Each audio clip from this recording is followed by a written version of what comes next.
people who want to spend their lives studying it. But for anyone who wants to understand the past, others, or themselves. We can't understand any of that without first knowing some of the past. So I'm a student here. I am a history major and a junior and a 4.0 student.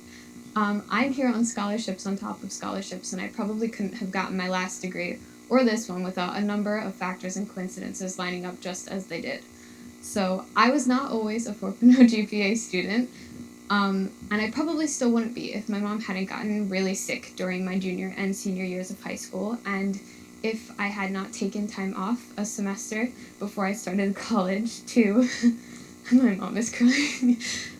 If I hadn't taken time off between high school and college to work full-time so I could save up money, and if I hadn't decided to go to community college and build a GPA that I knew would get me into a four-year university. So all of those things that happened in my past affect the decisions that I'm making today about my future, the field of work that I might go into, and the relationships that I've built and the people that I've met in the past few years. So these roots of my identity are all built in the past, and they are everything as I go forward into the future. I think that everyone kind of has stories like that have built them into the people that they've become, and I don't think that that's everything that we are, but I do think that it's such a great portion of it. How can you understand someone without knowing some of their past? Because the people that we know the best, the people that we're closest to, are usually either the people that we have grown up beside or the people that we've lived with and spent the most time with, so we've lived our past beside them, or the people whose past we know the most about. So that kind of applies to our environments too. Events in the past influence events in the future. So my little sister couldn't make it today. She's watching this from home, and I'm pretty sure she heard me say history, and she fell asleep immediately. But that's not just a result of the American education system or personal disinterest, even though those definitely play a part. Some people are just taught history in different ways, and the way that history is taught to us influences so heavily the way that we carry that with us. So some of us read really cool books about Henry VIII, and then we dress up as Catherine of Aragon on Go to School Celebrity Day. Maybe that's just me. Some of us are quizzed on dates and wars, and we forget about them as soon as exams are over. Some of us live through wars.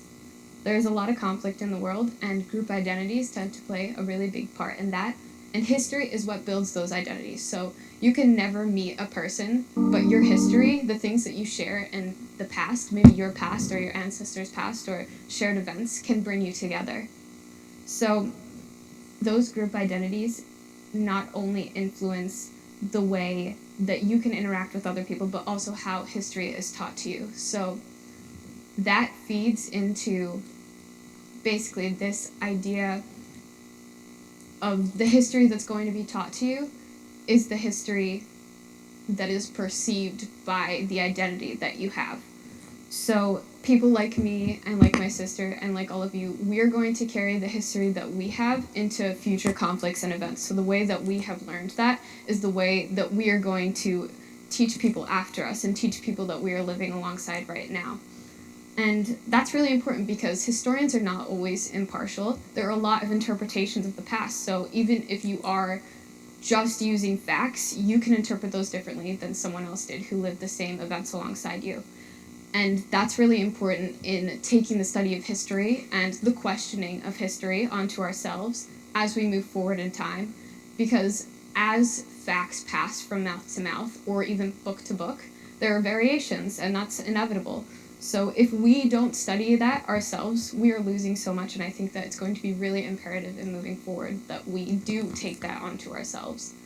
I'm not trying to say that we all need to go and study the intricacies of the Roman Empire or go and learn why agricultural failure affects revolution. I mean, I do that, but you guys don't have to. It is really important, though, to have a conscious acknowledgement of what we came from, of what we have experienced in the past, and move forward with that in mind. And history doesn't have to be 1,000 years ago. History is a collection of the past, so that can be 100 years ago, 10 years ago, or 10 days ago.